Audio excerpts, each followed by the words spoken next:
Today I am working on this GE Profile Spacemaker microwave. This is a 2008 unit. I will put the model number in the description of this video. I did a recent video on this microwave where I replaced the rotator motor or the turntable motor, and that all worked out well. Most recently we've started having an issue which is fairly common on these units in that the unit runs with the door open, and it's very odd behavior. You'll open the door and the microwave will actually start running, or if you're in the middle of a cooking cycle and you open the door, it will just continue running instead of shutting off. The issue is in the micro switches, the door switches. There are 3 of them. I'll show those in just a little bit, but the real trick with these units is getting them apart and doing so without marring or breaking anything. So I've seen a lot of videos on YouTube of microwave disassemblies, and this one was a little bit different, so I thought I would make a video on it, talk about how it came apart. Now this is apparently an XL or an extra large, I guess you would say, microwave. It has this space on the left here, which is really just a void. There's nothing in there. There's no wiring, no mechanicals, nothing. It's just an extension so that it matches the cooktop below in terms of width. So that's what makes it a little bit different. And also this vent hood on the top here it folds out and folds in. It's got a motor that actuates it when the microwave is actually running. So let's talk about the disassembly. Well, I've got the panel off on the left, and this is the one that comes off first. So it actually goes like this, and it has a securing screw on the bottom, which is right here. There's the mount. So the screw goes there, holding this part of the microwave in place. And this one actually slides down. So once you get the screw out, it slides down, and then you have to tilt it out and pull it out, okay? And you may have to open the door to do that as well, but this first part, it slides down, you kind of tilt it sideways, and you wiggle it out of place. The vent hood here on top, this is a little different from other units. Most are just like grills or grates, but this has this piece that goes in and out. So what you're going to do is open the door, and you're going to tilt this out just a little bit, and you're going to slide it to the left, okay? And if it would cooperate with me here, there, got it. So, and this one's kind of heavy, so you're going to set that down in a safe place. Now, you have an option here, and this is really, you can do this or you can skip this. It's up to you. You can remove the door if you would like. To remove the door, you're actually going to, I'm getting the trim piece in hand here. The trim piece that is attached to the door goes like that or thereabouts. And you can use a trim removal tool, a screwdriver, whatever you have at your disposal, to pull that trim piece off. Just do so gently. Don't break any of the plastic tabs. And then, again, if you choose, you can remove this door by lifting it off of the hinges. So it just sits on the hinges.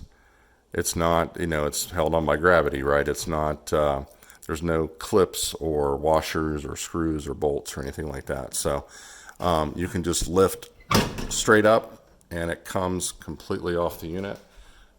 I'll set this aside very gently. And now we're getting to the actual area that needs attention.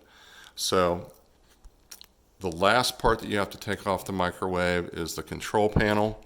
And the control panel on this unit was a little bit different. I mean, it does have a screw here to secure it in place, but there was also a this bracket here, this vent or whatever you want to call it, and it was in place. So just looking at that real quickly, you have to remove the securing screw, you have to remove the screw here, pull this vent out, set that aside, and then each of these pieces slide off in a different orientation. This panel actually goes up. So you're going to push up on that. And again, that's a little different because the first panel was take the screw out and push down. And then this top one was sliding, pushing to the left. And now this one is pushing upward. So I'm going to take this off. I need two hands to do that. So I'm going to just very gently lay this down, and the weight of this is such that it's not hurting the wiring just for it to hang there for a minute or two while I do this video. But you know, it's not that heavy. There's not that much weight to it. But that's the control panel, and you have two Torx screws here that secure the plastic mount for the switches. Actually, holding it upside down here. And you've got three switches on this bracket. You have one on the top and two on the bottom, or what I like to call upper, middle, and lower. So the switches in this, and I'm going to show the orientation and all that in just a little bit, but that's effectively what you have to do. You have to get this out of here, or get these out of here. It goes like that actually. And then get the switches which snap into this plastic out of the mount, and then you're basically good to go in terms of getting your new switches in. Now, I say this, you know, you have a choice. There's many choices online for the types of switches that replace these units. The switch on the top and the switch on the bottom are the same. The switch in the middle is different, and that's what you have to look out for. But in terms of replacements, you can get original GE parts, you can get aftermarket, Chinese knockoffs, whatever you want. There's plenty of options out there, but that is what you'll need to do to get this repaired. Okay, let's take a quick look at the switches themselves. The switches on the left are the originals, and the switches on the right are the replacements. Word of advice here regarding all the inscriptions and the printed numbers on the switches. Those are not part numbers. So when you're looking there on the left and you see SZM-V16, FD63, 62, and so on, that's not the part number.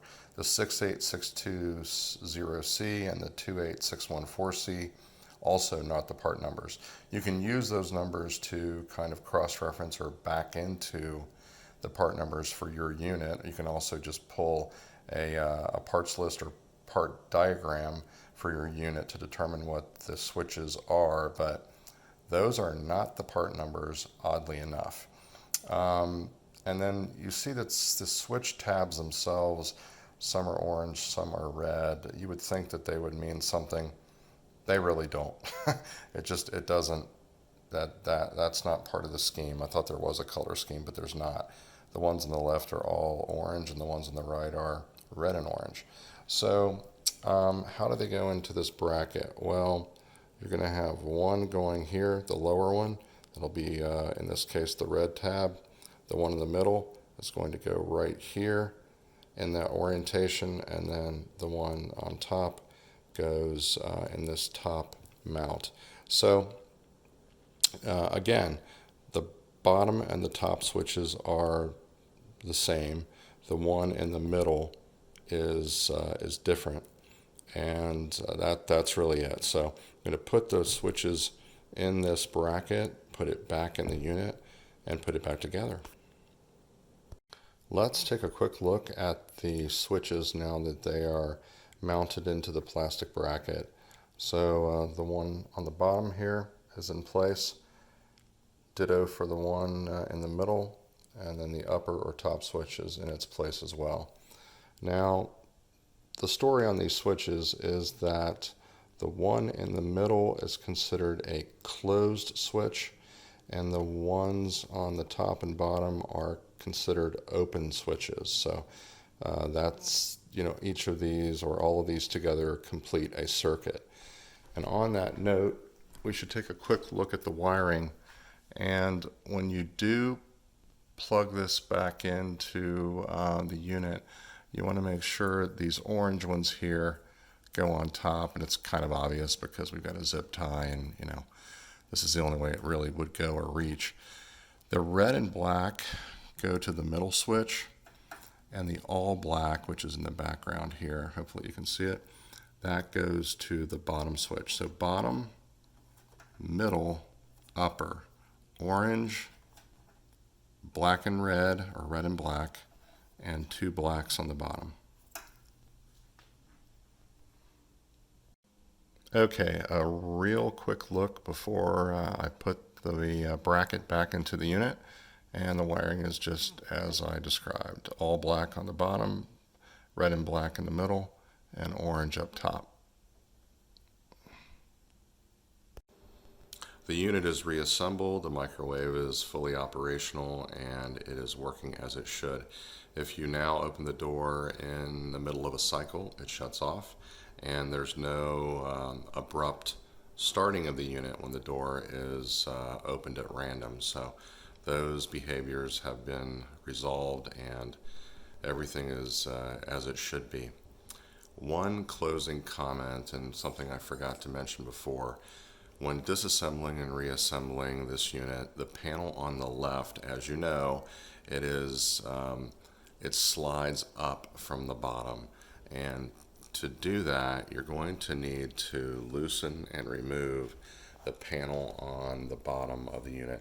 Or I shouldn't even say remove, just loosen and lower it out of your way, because this panel here, it actually, it goes from the bottom up. To slide it in place, whether you're disassembling or reassembling the unit, you're going to need this overlap here out of the way, because this metal is going to be in your way when you're putting this part of the microwave back in place. So I hope that's helpful, and good luck.